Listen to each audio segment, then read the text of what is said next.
Hey everybody, welcome to Love and Reload, the voice of the relocation industry. I am your host, Ben Cross, and I'm here with my good friend, Marc Topoleski from Ellis Porter Immigration here in the D, live in the D. There we go. Mark ever forgets where he's at. He's got the shirt. Tigers are coming back. Are they? The rebuild is over. The rebuild? So what has been built? They're on their way back. Okay, well, I trust you. Next year. All right. Yeah, I mean, opening day, I missed that. So for those of you who don't know, I lived in Detroit up until 5 months ago, moved in February. So it's great to be back here. Really enjoy it. And we've got a lot of fun stuff. I love your office. I got to meet your team today. Thank you. Great group of people. How many people do you have here in your Troy office? So we have about 35 or so people here, 35, 40 here, 35, 40 in our Ann Arbor office, and we have a growing contingent of remote workers. So we're up to about 95 immigration professionals. We're growing pretty fast. Wow. I think we'll be over 100 by end of third quarter, the way it's going now. So wow, really what's really the grateful. growth? What's the growth? I mean, just as an entrepreneur who's always trying to grow my business and grow other businesses, what do you attribute that growth to? I mean, I think for us, again, it's been a challenging 4 years with the last administration, the pandemic. There's been a lot of crazy things going on in immigration. But one, we did have some teams that were offering some services that just weren't as impacted by that. So we just leaned into that and really invested heavily there. But then all of our other groups, I think it just came down to we just continue to stay really close with our clients, keep those relationships really close. Help everybody, guide them through these challenges. And I think because of that, now that we're coming out, a lot of our current clients they're ready to go, and the things look good for them, so they're ready to kind of ramp up their immigration. And I think the other opportunity is just not everybody in our field was able to keep up, and we're hearing a lot of stories about providers who were dropping balls for clients over the past year or so, and they're out there looking for new vendors, and so there's some new opportunities out there as well. All right, I got a lot of questions about all of this. Before we get started, I want to shout out everybody out there that's watching right now. Go ahead, hit that like button, throw a comment in there. I want to know who you are, where you are. We got a special Friday edition here of Love and Relo.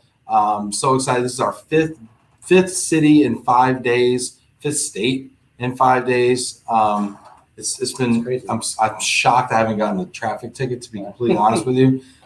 Really excited about that. So hit that like button. Let us know where you are. I want to give a couple shout outs real quick. Also, if you got questions about immigration, that's cool. But you know what? Today we're going to talk a little bit about conference season, networking, tips and tricks for the booth, all that kind of stuff. We're going to talk about parties, things like that. Want to hear your thoughts on that as well. So let's see here who we got joining us. Tim Quirk, looking forward to the show. Ben and Mark. What's up, Tim? Tim was on the show this week in Rochester. Brian Rivers, hello, gentlemen. Hey, great to see you both. First Tech in the house. Brian's good people. Arvinder, hello from London. We just celebrated our second anniversary of Ellis Porter UK this month. Nice. So Arvinder's killing it over there. We're doing some really good work. Shout out Arvinder in London. Arvinder, I want your thoughts. Should I come to London now that the travel restrictions have changed? Should I come like a week from now? Should I wait? Is it like safe? Is it going to change when I'm over there? What's going on? Let me know. Stacy, hi, Ben and Mark. Looking forward to the show. Stacy Huff, super producer Stacy in the house. There it is. Jana, there we go. Happy Friday, everyone. Ellis Porter is a great place to spend a Friday. They have some lovely drinks here. Okay. Last time you were on the show. Yeah, last time you were on the show, right? Because you were on the show a few months ago. Last time you were on the show, we talked about immigrant fusion foods, right? And drinks. And one of your top 5 was a beverage. It was Kunski Vodka. Which I came here. I totally forgot about this until I came here. And in the break room, unlocked, was this right here. What is this right here, Mark? It's Kunski Day Vodka. It's made by Detroit Distillery here in Detroit. And basically what they do is they get some potato vodka from Poland, bring it over here. They throw dozens and dozens of actually raspberry punchkis from Hamtramck right in the vat. They're throwing donuts in the vodka? Right in the vat. They let it sit for a while, and they distill it one more time. And so it has a little bit of a light raspberry flavor. You're going to get some hints of dough and maybe even a little bit of powdered sugar in there. I like the tasting notes Mark's giving us right now. So for those of you who don't know a punchki, and there's a picture of one right here, it's a filled donut. It's like a jelly donut, basically. But they also have custard. The Polish people, we don't like when you call it a donut. It's a punchki. It's very different. It's much higher end. Higher end donut. They got high end donuts here in Detroit. Right. And then look at this. Look at the service. Mark, what is this drink right here? So I don't have a name for it yet, actually, but it's the Kunski Day Vodka with some lemon and a little bit of Sprite. And the vodka on itself is it can be a bit harsh, but this smooths it out just a little bit. Well, I'll be the judge of that, first of all. So we're gonna try this. Raspberry and the bread and the powdered sugar notes. Right. Let's see what the nose is like first. Oh yeah, I'm picking up on the lemon actually. Let's just remove the citrus for just a moment here. Oh, I'm picking up on the sugar a little bit, just in the nose, you know. Okay, the sip. That's a potato vodka, so it should be a little smoother than a rye vodka. Oh, I'm definitely picking up on the raspberry. I'm definitely picking up on the toastedness of the punchki. I almost called it the D word. That's right. The punchki. Don't do it. No. What do y'all think about this? Is this something you would? Look at this, Teresa Pope. Punchkis spelling are awesome. Yes, punchkis are how's punchki spelled? Pazzki. I feel like you just like it sounds. Somebody throw that in the comments here. A little punchki. Let's see. Richard, love them. Used to eat them as a kid. Richard, why stop? We always have a contest to see who can eat the most. We're looking to be. Good. My goal is that one day Ellis Porter is going to be the first employer in the United States to give Punchki Day off as a holiday for employees. You're so inclusive. Yeah. You know that? You really are. I mean, and listen, we all kidding aside, Punchki Day is a really big deal here in Detroit, in Hamtramck, big Polish neighborhood. In Jana, where she is in Brazil, right? They celebrate, and then their fancy costumes and the nice weather. They go to parade. Here in Detroit, we sit around and drink vodka and eat donuts. Oh, we don't. Oh, now they're donuts. Now he can say donuts. Glorified donuts. The Polish guy can say donuts, but I can't say donuts. Okay, let's see here. Stacy's throwing it in there. Thank you for the correct spelling. Lynn, thank you, Lynn. Let's name the drink the Glomo Spritzer. I like it. Mm-hmm. Cheers. How do you say cheers in Polish? It's in Nostrovia. Nostrovia. All right. This is great. This is fantastic. Oh, loving this here. Look at Karen checking in from CRI. Shout out to Karen, the glue over there in Dallas. Hosea Botley. Hello, gentlemen from Seattle. This is great. Mike Filia, TGIF, guys. It's like me trying to spell Punchki. Ask Mark his favorite Tigers player of all time. It's going to be Kirk Gibby. Michigan State grad. Ooh. Just had a fiery competitor. Just loved when he played. He played 110% every day. Didn't he hit that home run, that famous home run? Yep, jumping up in the air. Yeah. Great picture. Wow, this is great. My favorite Polish person, Jana Chezanowski, loving this, Brazilian Polish. Let's see here. This is great. There's a fusion that could be interesting. Jana, what would be a Brazilian Polish food? If you were to create a Brazilian Polish fusion food, what would it be? Let me know. If anybody else wants to throw something out, let me know. Or also, beverage, something with cachaça in it, maybe. Ooh, a cachaça punchki. Ah, there you go. A cachaça punchki bombs. Oh, they inject the nice alcohol into the jelly. I love it. All right, so we've got.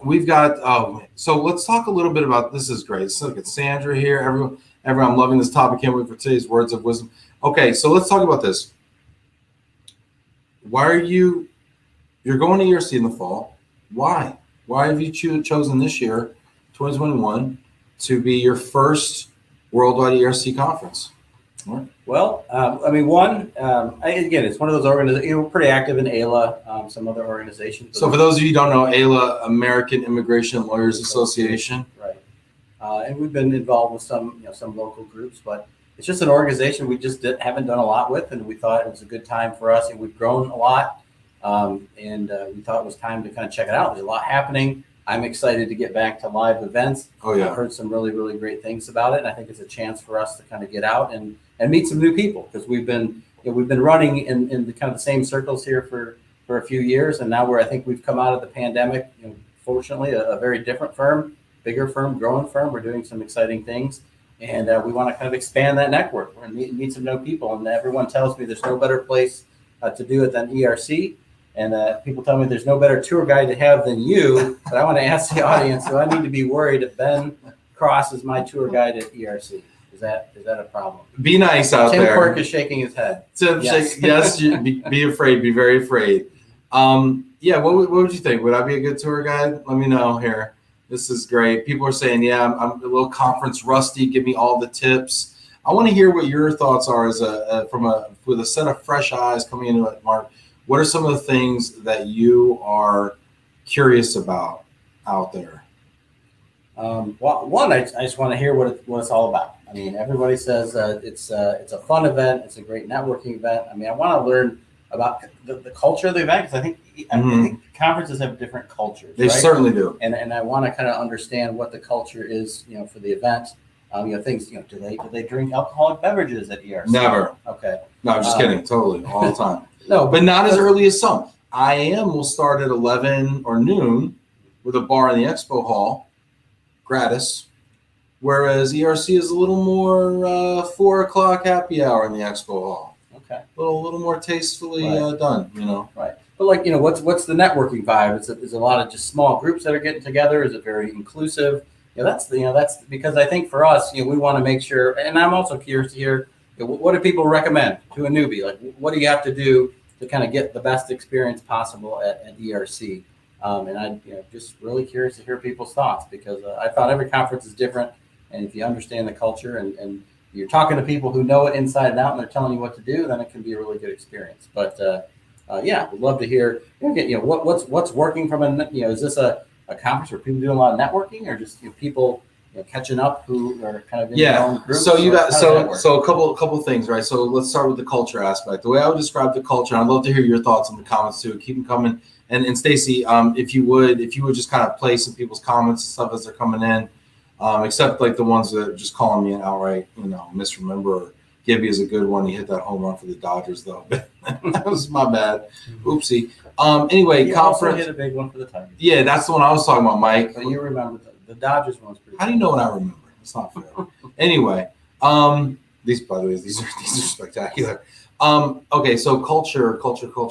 Yeah. So listen, it's an HR conference, right? I think it's important to remember that mobility tends to sit within the HR function, comp and ben, maybe talent, whatever, but within the HR function. So it's not as wild and crazy as, like, say, a IAM conference or maybe a CHIPA conference, but it might be a little more crazy than a ALA conference. Not that I've ever been to an ALA conference, but just a bunch of lawyers who seem a bit risk averse. I don't know, maybe not. But people do, people have a lot of fun. There's a lot of parties. There's parties every night. There are receptions. There are a lot of, so you asked about, is it inclusive or is it small groups? I would tend to think it's actually it's kind of small groupish. There's a couple times where big groups get together. You got the expo hall. You've got some of the big kind of conference-wide, no invitation necessary kind of parties. But you have a lot of people doing like client events, right? Where they're saying, okay, we're going to invite 50 people to dinner, or something like that. It's kind of exclusive. Let's see. LinkedIn user said ERC is very open and welcoming. Don't be shy and reach out also when you're in. I find the people are very open to conversation. That's kind of what that was my question. Is this a place where you just kind of walk up to somebody and say, hey, we've never met, but let's talk? Or there's some organizations where it's better to be introduced into a group to do something like that, because that's frowned upon. And I'm not myself. I'm an introvert naturally. So but I know some groups that's frowned upon. Right? Yeah, I mean, I wouldn't say it's frowned upon, but yeah, I mean, that's a great point. And this is even more so, I think, the case with the regional relocation councils. there's a non-solicitation policy. I don't know that there explicitly is one at Worldwide ERC. I think anytime you have an expo hall with booths and everything, I mean, kind of non-solicitation goes out the window. But I would say, yes, typically it's better to be introduced. I think that's true in life in general, right? You walk down the street, somebody sticks their hand out at you. It's better if somebody next to them, that says, yeah, Larry's a good guy. Don't worry about it. So I think that things are a little cliquish. I think that, and I'm not trying to be negative. this is my experience. When I came in 2011, 10 years ago, I remember San Antonio like it was yesterday. And I walked in there. Where are we looking? I don't know, off into the distance, up into the left. And I think that I was struck by the fact that it was really awesome, but I didn't know anybody, and I didn't feel like I was getting to know people unless I was actively interjecting myself. This is my interjection emotion, which scares people, I guess. But anyway, and so I think that you break in these cliques. It's good to be introduced in. I think that if I'm your tour guide, I think that you will be generally well received. Generally. So I mean, I know we've only known each other for a few months now, but my gut feeling is I go out on a limb and say you're not an introvert. Am I right on that? I think I'm not. I think that limb is a safe limb. It's a strong limb. Yeah, that great people sense. Lynn Ripley, this event is great for meetings and meeting client partners face to face. Is also a good time to enjoy cocktails. Cheers. Some fun laughs. You know what? You put a post out there. You'd asked something about networking on the post for the show, and that Tim, and I forgot his last name, but I thought he had a really good comment, which was Tim Hoskow, the Hoskow Mule. Tim Hoskow.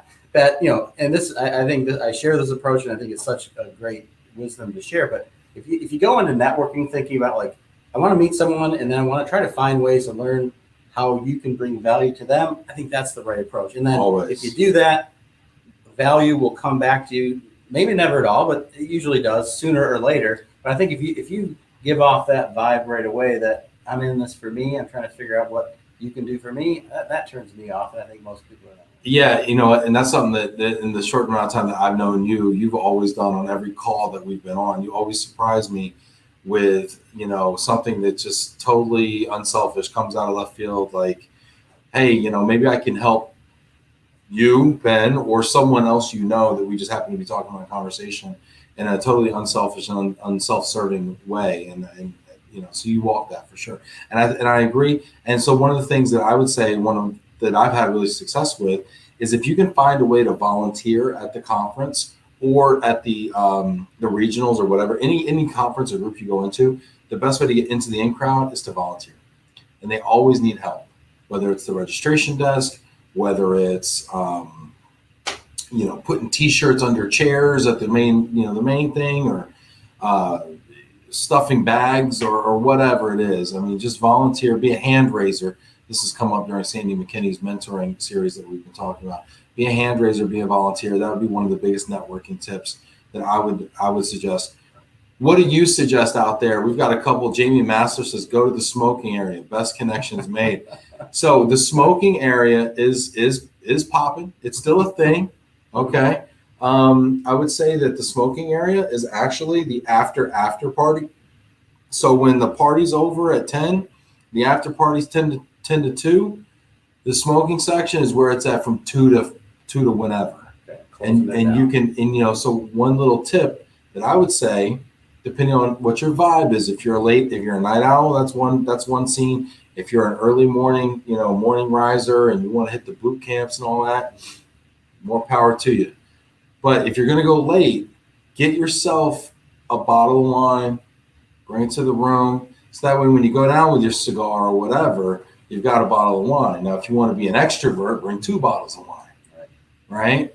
And now you're like, if you bring a case, you're like Jesus, okay? Because then people just look at you like, this man, I mean, where did he come from?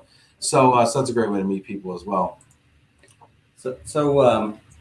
And we're thinking about having a booth there for the first time, just as, again, another way to kind of meet people and get to know the ERC crowd a little bit. And for me, I always wonder, because I go to a conference, what makes it valuable to stop by a booth, right? Yeah. Because I find I've been at some conferences where like you walk by a booth, you're not even making eye contact with the person because people don't want to. They don't want to stop by. Yes. And then you have and then it's the giveaways and yes. some giveaways they're just cheesy or they're wasteful. Yes. Like, who needs another pencil with your name on it, right? Oh, so gosh, like me. So what? So in your opinion and the audience's opinion, like what makes it valuable to actually take your time to stop by a booth? Okay. Or is there nothing? Yeah. It's always what is the best way to get people to stop by your booth? Put that in the comments right here. A way that brings value, right? Yes. It's not gimmicky, right? I hate gimmicks, but not a gimmicky. The reason that you want to stop by because you want to, and it's that visit's going to bring you value. Right? Okay. What is that? Okay. You want to do gimmicks. I think that like it's like all press is good. All booth traffic is good booth traffic. I mean, sometimes people don't know. They don't even know that they want to talk to you before they stop. Here's what's going to happen. It's going to be first time at the conference. People are going to Ellis Porter. What's that? And then you're going to have to tell them. So it's going to have to be a gimmick that brings them. And I think in the first time, unless somehow you find a backdrop or something that's going to explain what you do in like one image or something. And then they're like, oh, that's what I need. Chris Roberts, real quick, says second the volunteer front. Had a chance to do this with BAM and met some amazing people, many of which serve as key connections. So many others in our industry. Awesome. Let's see what Lynn says here as well. All right, my bad, Stace. There you go. Having engaging with something that entices them to stop by and visit you over the booth sitting next to you. Okay, Stacy, I've actually got a top 5 for this. Do we have it? Do we have it queued up? Super producer Stacy? She's telling me we did. Top 5 booth tips. Top 5 booth tips. Okay, I actually did a top 5 for you. A mid-show? Mid-show, host-driven, top 5. And not only are all those other things, but it's also amazing. All right, let's go. Number 5. Do it. Get a booth. Just do it. A lot of people don't even get that far. Like they're like, oh, you get a booth, it's really worth it. It's not gonna be a lot of people. It's kind of a lot of money. Maybe I'll do something else, more pencils. Get a booth, okay? I want to know what you think about this. Are you going to get a booth or not this year? I say do it. I'm always all in. I always like to bet on myself, right? If I'm going to go, I'm going to push the chips in. I'm in. I'm all in. Do it 100%. Don't do it 0.5%. All right. So do it. Number 4, add a TV to your booth. We are addicted to screen time as human beings. If a picture is worth 1,000 words, a video is worth 10,000 words. That's an original, by the way. So put a TV in there. Yeah, put a TV in there. Maybe it's got a loop of a video of the Ellis Porter story. Maybe it's a deck that you just put on a timer. Maybe it's one of the best things I did was put the soccer game on. I went to the International Association of Movers Conference. World Cup was playing at the same time. Yeah, and I threw the World Cup on there. I had 30 people standing on my booth for an hour and a half watching the game with me. Nobody does that. Forget anything that you're going to talk about your company. You'd be better off, streaming Netflix or putting a sporting event or doing something that people actually care to watch.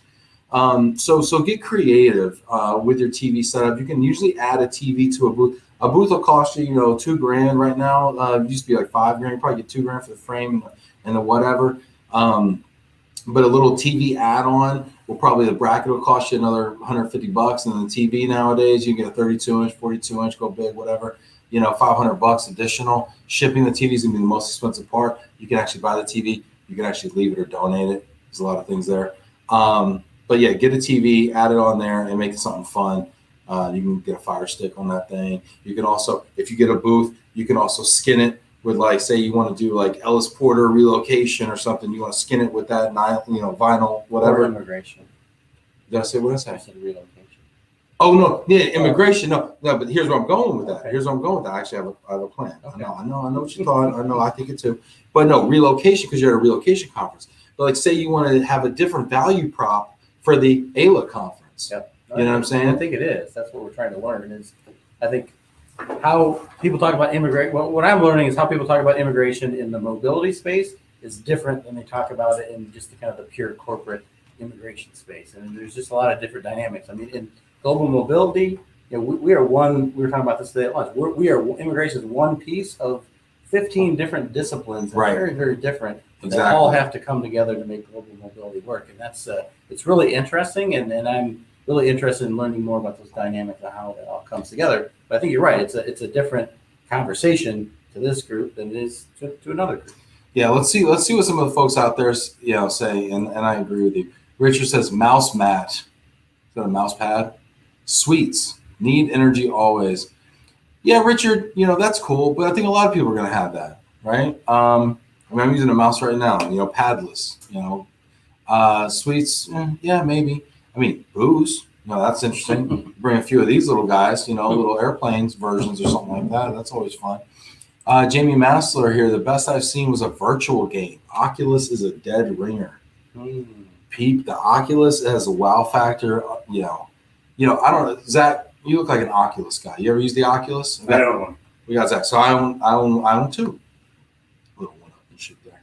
No, I don't know why, because I've never played two people. Anyway, point being, can you throw it on the TV? What this person's seeing here, can you throw that on the TV? Yes. So we can have an Oculus experience in a booth where somebody puts the all like immersive VR headset on, and now people get to watch this person, playing tennis or whatever they're doing, shooting a game. That could be fun. Be fun. Virtual consulate visa interview.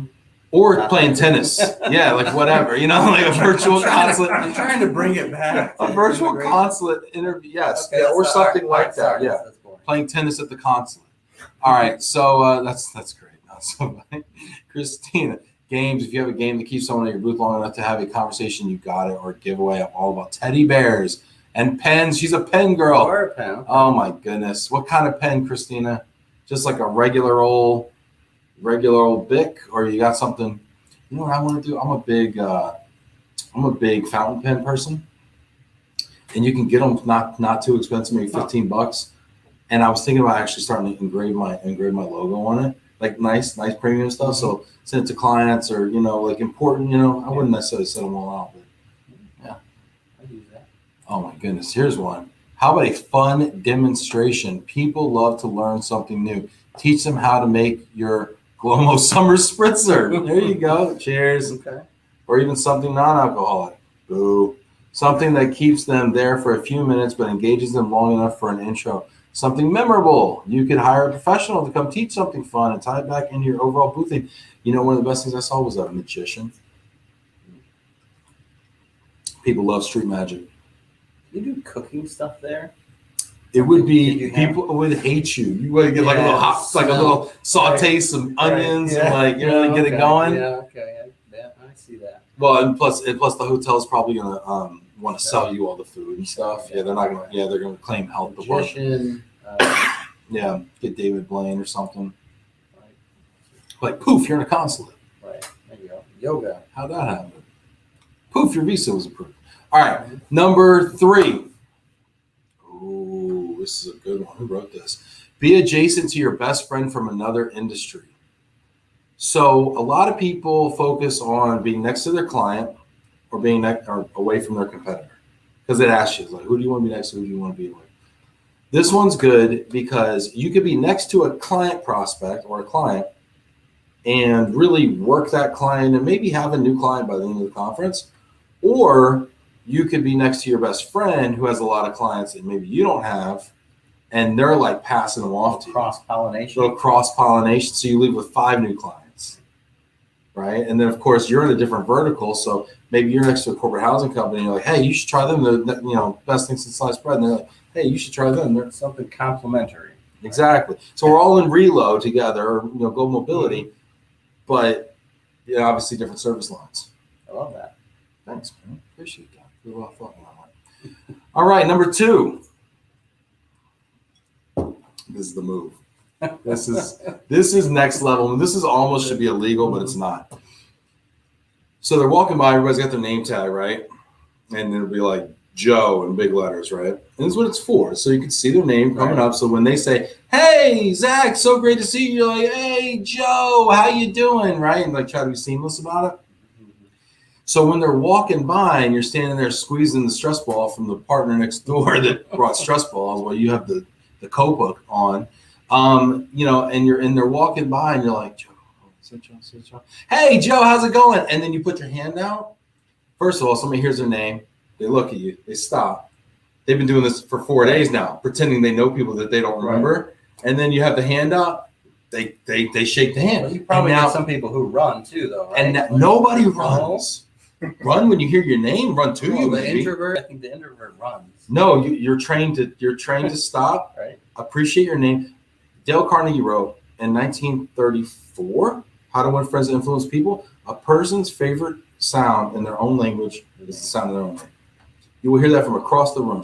So I'll be like, so then it becomes a game. How far away can I engage somebody from? How far? And then it becomes a game with your booth mate. Oh, booth mate games are the best. Or your best friend next door. Like, okay, I'm gonna get this one.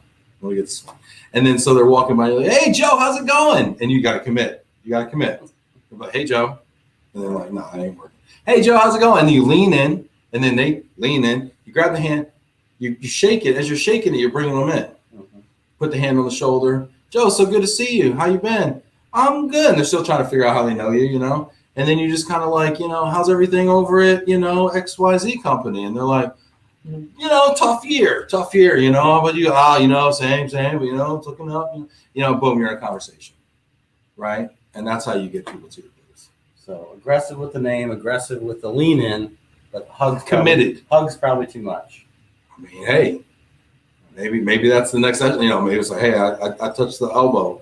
All right, you got to touch the shoulder. All right, I'm going in. Yeah. Maybe that's a game. We have a female attorney here. I go to restaurants. Mm-hmm. She's a diner. She goes to restaurants and she dines. I go there to eat. She dines. She's a little fancier. Yeah. But that's her thing. Like when she's talking to the waiter and she'll have a request. She does the elbow touch. Oh yeah. Works every time. Yeah. Hey, I know I ordered asparagus, but could you shape the bottom of the asparagus? Touch the elbow. Yeah, so I mean, you could see about that. Let's see what people are saying on here. Is this resonating with anybody here, or are we just crazy? Have we had too many sips of the Kunski Vodka here? Let's see here. Richard Machuski, hey Ben, shout from London. See, I'd run. If it was a British accent, I'd run. I don't trust them. But are we always supposed to say hey Joe, or we? No, you say their name. Oh, you say their name. I wrote down just say Jimi hey Hendrix Joe. over here. Like you say their actual name, for goodness sakes. Gee whiz. No, that's great. Then you run. If someone screams hey Joe, you go the other way for sure. That's great. Let's see. Jamie Masters, just don't get caught looking at the name tag or I think he's right, oh yeah. Because I think it can come off as little gamesmanship or fake. Oh yeah. Yeah. Sure. Not genuine, right? Okay, you read their. Okay, yeah, sure. Yeah, no, sure. So here's the thing: nobody's looking at you, and they're walking by. They're trying not to make eye contact. Okay, so that's your perfect opportunity to stare at the name badge. So wear your good glasses, and then grab that name, and then see what happens. Let's see here. Lynn's saying, yeah, she's laughing. No, this is great. I'd love to know what you think. Teresa's saying oversized Jenga. I've seen that. That looks like fun. Yeah. Hipster bar tricks. Nice. So what's the best giveaway you've seen at a booth? We're in the middle, jumping off track here in the middle of it. What's the best giveaway you've seen at a booth? I want to know everybody out there. What's the best giveaway you've seen? Give us some ideas. A lot of those things. What do you think, Zach? All paid vacation. It's the best one I've ever seen. How is that a giveaway? That's a giveaway. Or that's like a paid vacation. I thought you drop that you drop your card in and somebody picks out. Okay. That's more like a lottery thing. I'm saying like a giveaway. Everybody gets one. Oh, see, I was kind of thinking along. So you're saying like tchotchkes. Oh, like swag. Something. Yeah, swag. Right. Zach said he goes to his old place. He used to go to a candy conference, so that was pretty cool.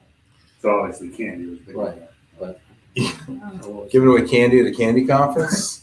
I don't know. It's like sand at the beach, right? So I think it used to be the old phone packs, that charge them back when the iPhone couldn't last for 3 days. That was great. I think the drinks are fun too, because then you're engaging people. I mean, if you can pull that off, that's always a good one. I've still got some stuffed animals for the kids, but that only works with a certain demographic. If you got like little kids at home, teddy bears are great. Yep. But I mean, other than that, it kind of misses. I got a Razor scooter once. That was kind of cool. Kids loved it. From a conference? Mm-hmm.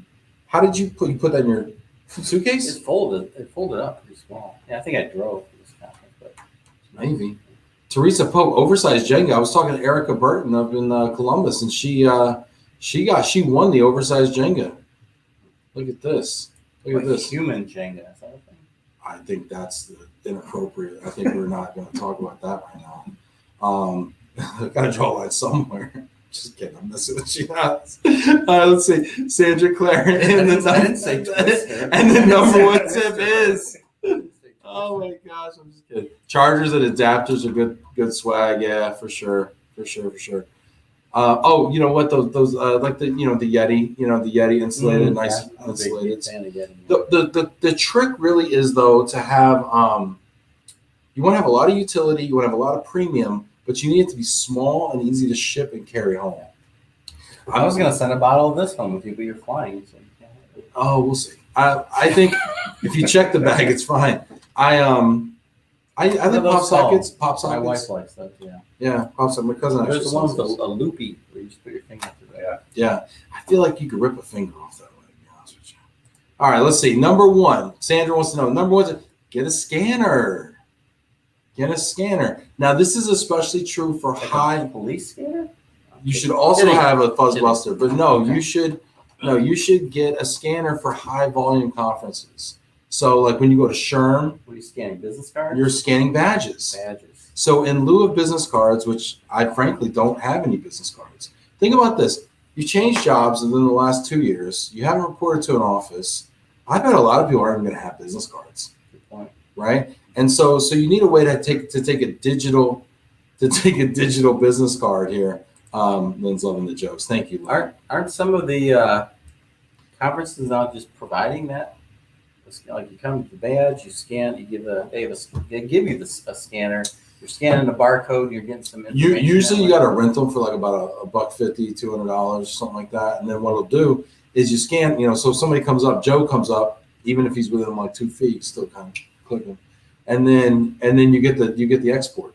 Mm-hmm. You get the CSV file afterwards. So that leads to one of my questions. So sure. After conference follow-up, is that valuable? Is that annoying? Is that creepy? Well, what are the people thinking? Yeah. What's the best way to follow up after a conference? What do you think? Because you spend all this money, all this time, and you make connections with people. Maybe there's a cocktail involved or something like that. There's a shared experience, and it feels like they're your best friend. And then like, what is it real? How do you follow up? How do you transition and transfer that relationship in that moment to a follow up? Christina's saying definitely get a scanner. It was the best thing we ever had at our booth. Yeah, this is good.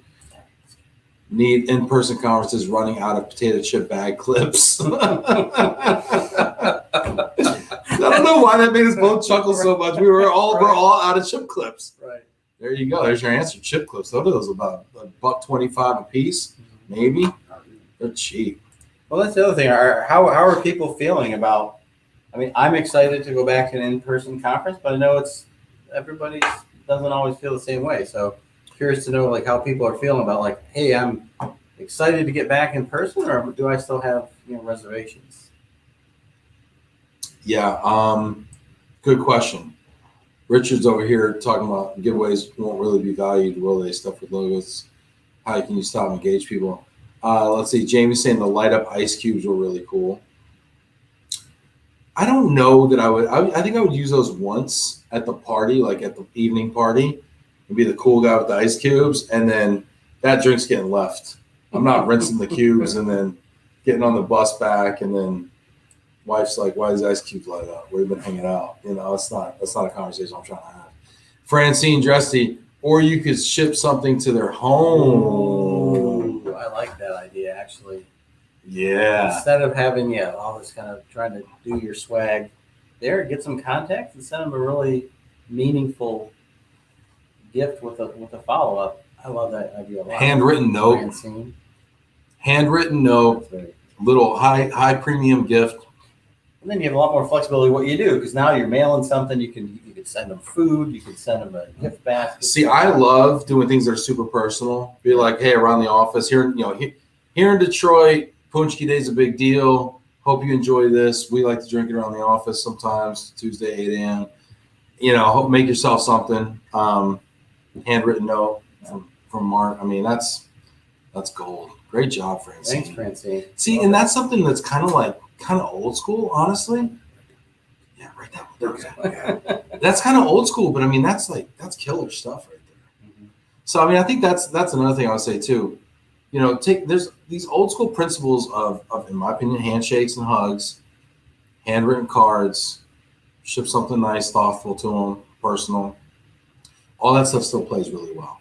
So how do you take the scanners and some of the technology and the Oculus booth and the fun stuff like that? How do you take that and then combine it with that personal? I think that's a really, really cool thing here.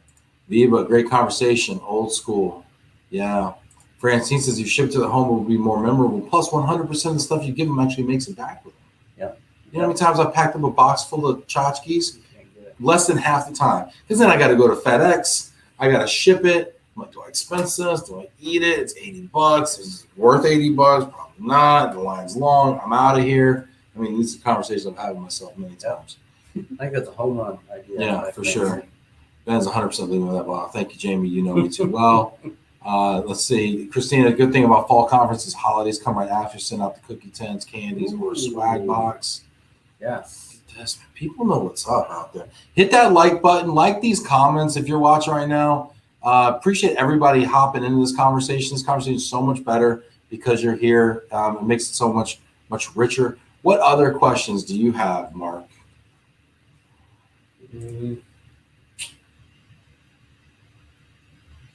Stacey always sleeps on the last one. Leave it up there. Get a scan. Let's put that in. There we go. There we go. Bada bing. You know what? I've got another top 5. Another top 5?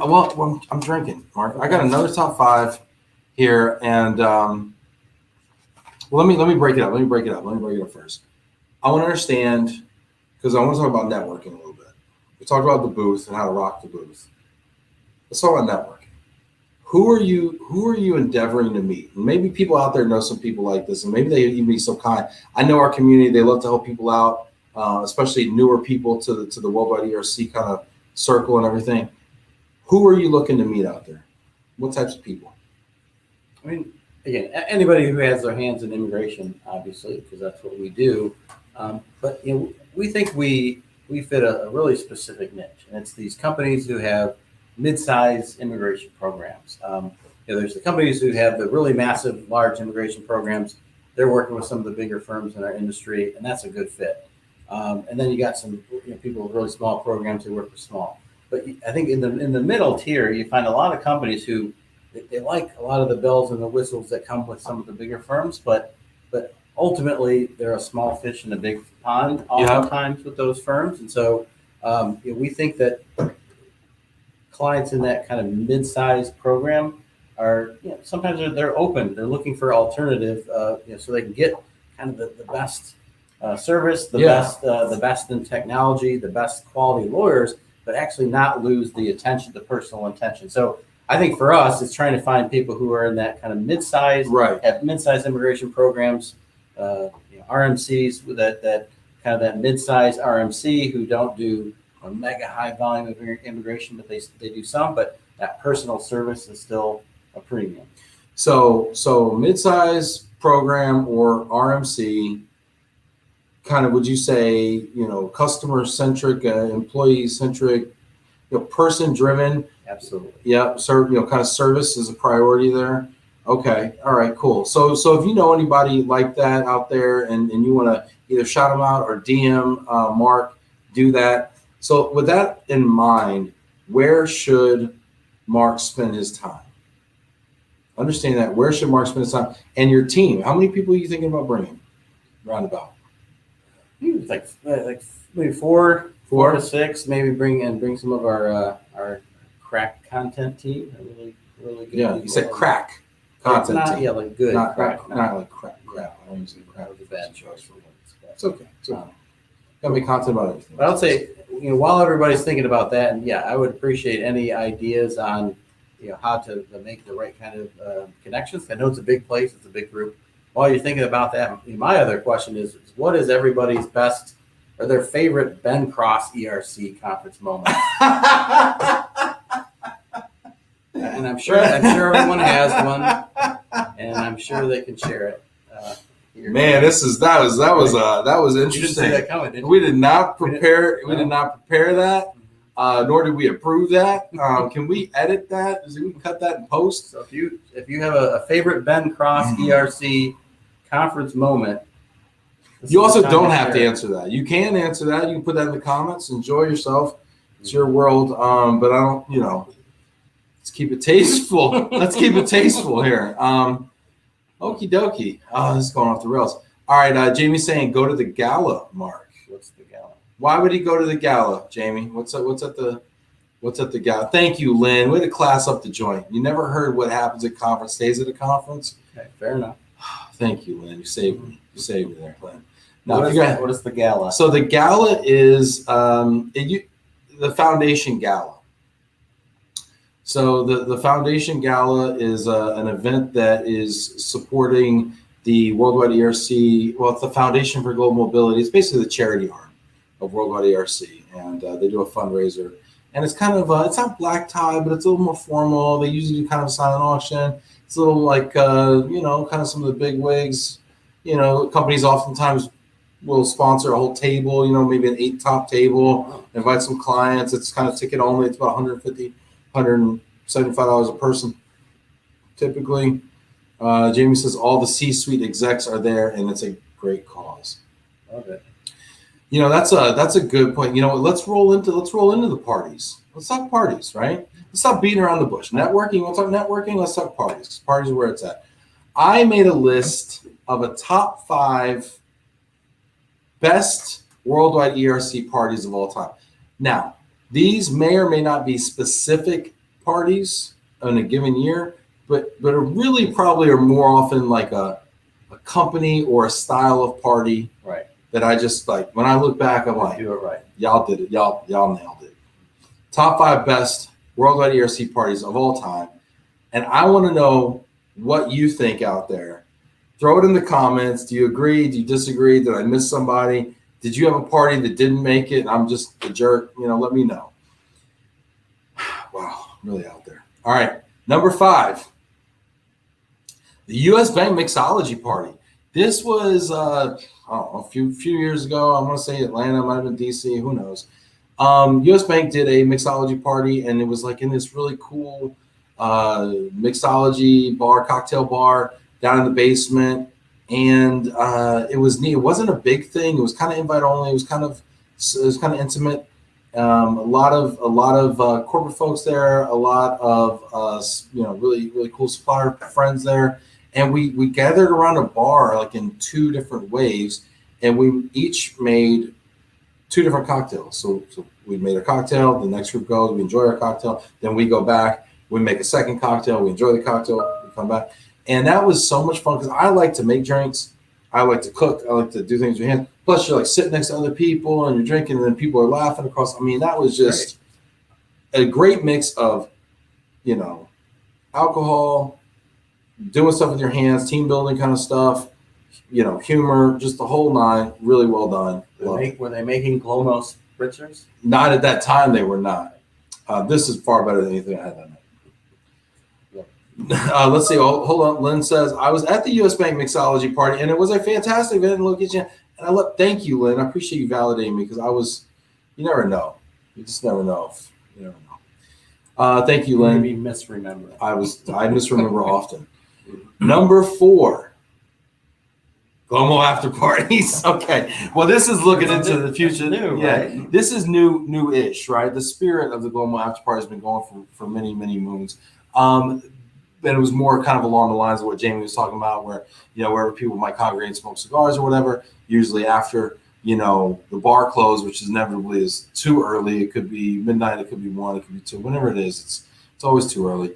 And there's just a bar full of people that just want to keep going, and the lights come on, and everyone's like, keep networking, right? Networking. Keep networking. So many more people to meet, so many more hands to shake, so many more cards to dispense with. So I always would bring some wine, some spirits, some beers or whatever, and we would go and we'd kind of command this area, outside, usually by the pool or in the front or wherever. And we would just keep it going till 3-4 in the morning, just networking like you wouldn't believe, creating memories. And so this year I said, the after party space is something that people just do not do enough of formally. People don't usually want to touch it. And so we're going to start doing after parties from 10 to 2. And we're going to do one on Wednesday and we're going to do one on Thursday. Nice. And we're going to do one at Tao in Chicago on Wednesday, which is going to be insane. It's going to be so sick. Tao's just this amazing Asian-inspired restaurant, super kind of nice restaurant, and then kind of flips over into this club. And it's just going to be amazing. Got the chandelier room over there. Shout out to Jean who's putting this thing together.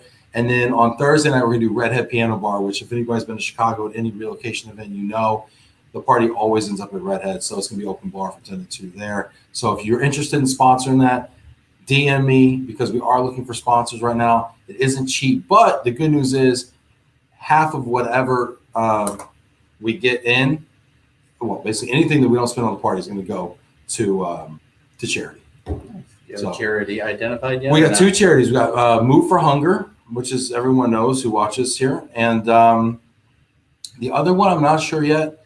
I'm thinking, actually, I haven't even told him this yet, but William Wiggins has Mercy Joy Ministries, which benefits Ugandan children who need vocational education out there. I've adopted 2 kids, I think now at this point, me and my wife have, and they, anyway, just amazing charity. So I think we may do that one. Wow. All right. Let's see. We got some people coming in here.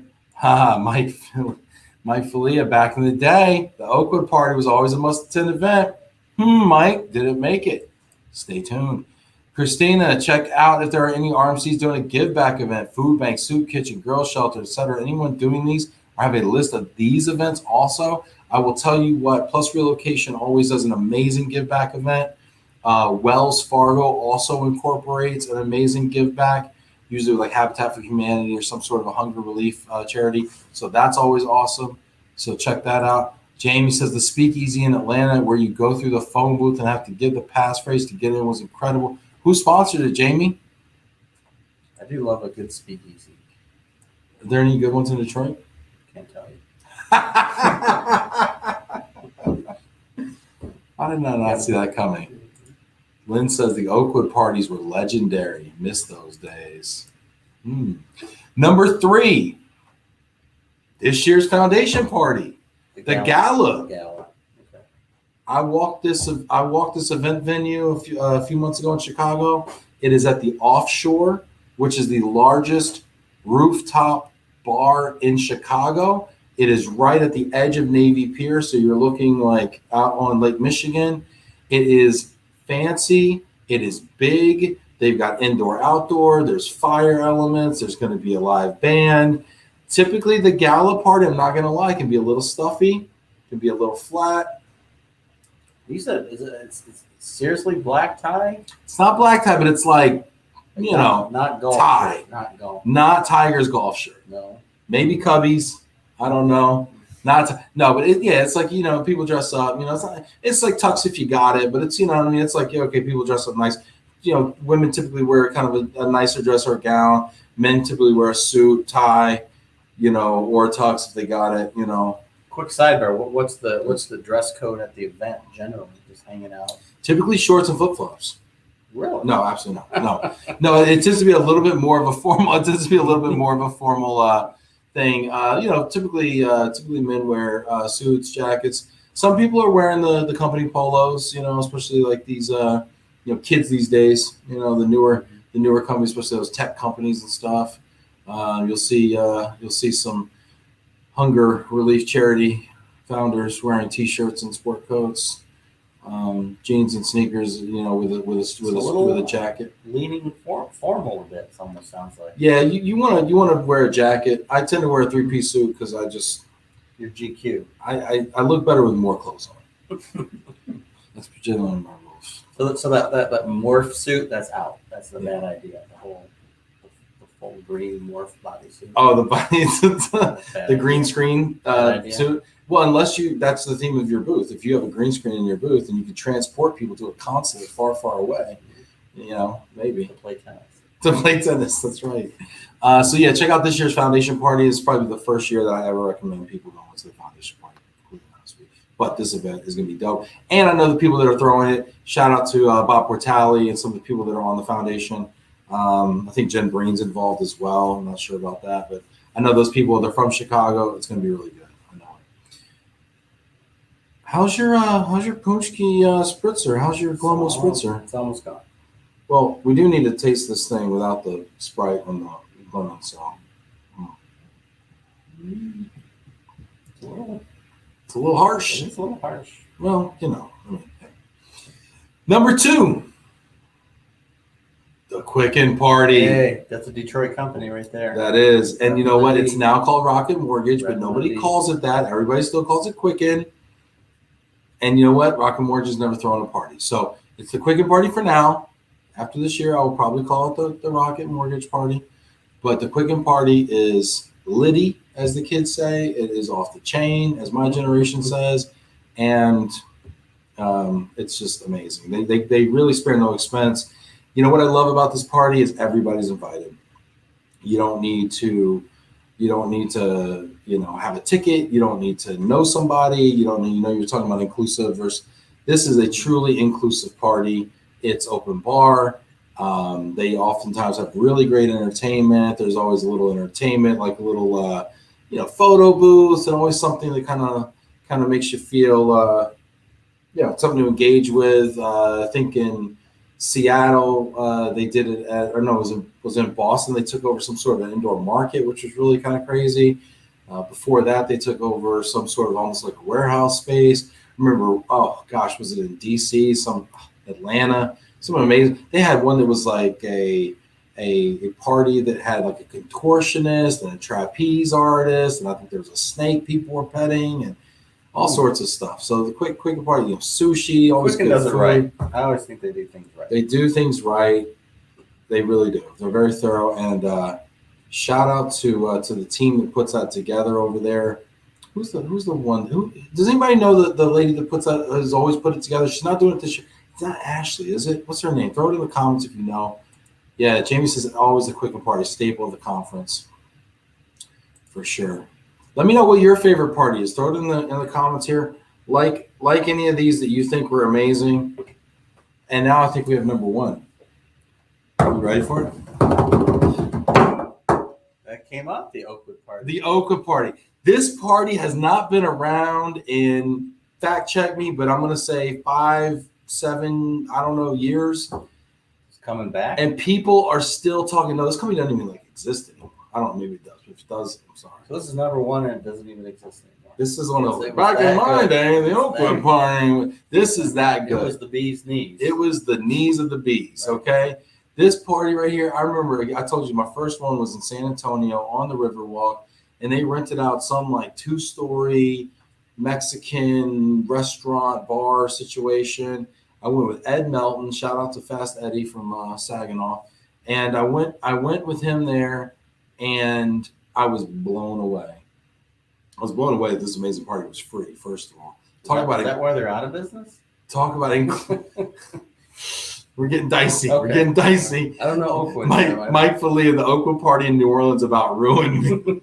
Mike, what did it have? I wasn't even there. I was just a whippersnapper. I don't even know what happened in New Orleans.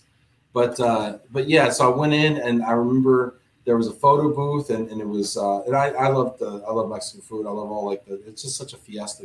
So we had the sombreros and we had the little mustache and things, and we're making these pictures, and I remember making these pictures with people, and I'm like, you keep it, and then there was this tequila tasting, and it's like, you're from the South, aren't you? Yeah. Say make pictures. We say take pictures. Well, what do you do after you take it? How does it turn into the actual thing? Develops. We develop pictures. That's right. Here in the beat. I went to law school in the South. That was a big thing over there. Was it? I'm gonna get my picture made. I want to get my picture made. Yeah. Oh my goodness, that's great. Mike says it was those dang hurricane drinks. They get you. Those are the hand grenades. You ever had a hand grenade in New Orleans? Those are the green with the long tube, and they're neon green, and they're all sugar and spice and everything nice. Whew. And so we did these like tequila. I mean, tequila tasting was like tequila shots. It was like full shots of like who serves like multiple full shots? Oakwood does. That's who. And I think what happened. I'll be honest. I'm speaking out of school here, but whatever, school's out. I think what happened was it was too over the top, and I think people were like, "Where's all this money coming from?" How much? Let me take a look at these invoices real quick because I mean. So with the Oakwood party, and then I think Oakwood sold to some people in terms of some things and whatever. But So is Glomo going to be the new Oakwood party? Lord help, I hope so. But no, I mean honestly, we're just starting small. I see an opportunity where people want to keep the networking going, and unfortunately, the hotel bars always shut down too early. Is that a thing at Ayla? Yeah. Because they would shut down like midnight. Even if it's a 2 o'clock town or 4 o'clock town, Chicago's a 4 o'clock town. Or hotel, midnight. And they always have like one bartender, or 2 bartenders. And you have 300 people there. People are like over each other, they're bribing each other to buy each other drinks. Like, just give me 8 gin and tonics, like that kind of deal. Someone's coming back with 8 gin and tonics, and it's like weird. So we just see an opportunity to keep the party going and let people network. And then also, as central to our strategy really is always about making an impact in the community. So if we can get people together for a good cause, have a great time, and then also, raise $20,000 for charity or something like that. You know what I mean? That's what we want to do. So. Well, everybody keeps telling me I just need to be a little bit nervous with you as my tour guide. So I guess the only other question I have is there like a safe word? If I'm with Ben and I'm in too deep, is there a safe word? Mongoose. Mongoose is the safe word. And now, listen, I'll take care of you. I've gotten some people in over their heads before, Mark. I can see that. But I've always brought them back. I've saved more than one life at a conference. So you're all right. All right. No, never leave a man down. I got you, Mark. You'll be fine. All right. But no, I'm looking forward to. So let me ask you, what are you looking forward to most? Me? Yeah, what are you looking forward to most for your first worldwide ERC experience? Just meeting the people. Mm-hmm. Just the couple events now I've started to participate in this community. I love the people. There's a lot of fun. I mean, they're really good at what they do. They know their business, but they don't take themselves too seriously, and they seem like good people to be around. Yeah, I'm excited to meet amazing people. You know what it is about this business? It's a business that helps people. It helps people during one of the most hopeful times of their life, right? They're getting a promotion, or they're getting a new opportunity, or whatever. Maybe moving to a new country, but also one of the most stressful times of their life. And we do that over and over, day in, day out. And we empathize with people, and we're naturally curious people because we deal with cultures and everything all over the world. And it's just can't say enough. You know who you are out there. We love you so much, and we can't wait to see you in October in Chicago. I'm looking forward to it. Yeah, can't wait to see y'all. Take care, everybody. Have a great one. Have a great weekend. We'll see you next.